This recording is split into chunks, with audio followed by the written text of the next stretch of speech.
Welcome বন্ধুরা, daily cricket news Bangla চ্যানেলে। আজ আমরা আলোচনা করব চেন্নাই সুপার কিংস কোন 5জন প্লেয়ারকে রিটেন করলো 2025 আইপিএলের জন্য এবং কোন কোন গুরুত্বপূর্ণ প্লেয়ারকে হাতছাড়া করলো সিএসকে। আইপিএলের ইতিহাসে চেন্নাই সুপার কিংস সবচেয়ে সফল দলগুলোর একটা। ট্রফি জয় ও ফাইনালে পৌঁছানোর দিক থেকে অন্য সব দলের থেকে অনেক এগিয়ে। এবারও তারা তাদের কোর টিম ধরে রেখেছে, যেটার জন্য সবাই তাদের জানে। কিন্তু কিছু পরিবর্তন হয়েছে। চেন্নাই সুপার কিংস যে 5জন প্লেয়ারকে রিটেন করেছে তার মধ্যে 1 নম্বরে রিটেন করেছে 18 কোটি টাকায় গতবারের হাইস্ট রান স্কোরার এবং সিএসকের ক্যাপ্টেন ঋতুরাজ গায়কোয়াড়কে। তারপর 12 কোটি টাকায় রিটেন করা হয়েছে শিবম দুবেকে, যিনি গত আইপিএলে 14টা ম্যাচে 396 রান করেছিলেন, যেখানে তিনি টিমকে অনেক ক্ষেত্রে বিপদ থেকে বাইরে নিয়ে এসেছিলেন।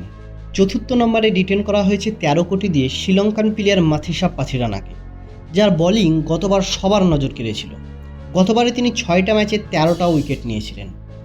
অবশেষে সিএসকে হৃৎপিণ্ড মহেন্দ্র সিং ধোনিকে আনক্যাপড প্লেয়ার হিসেবে 4 কোটি টাকায় রিটেন করা হয়েছে।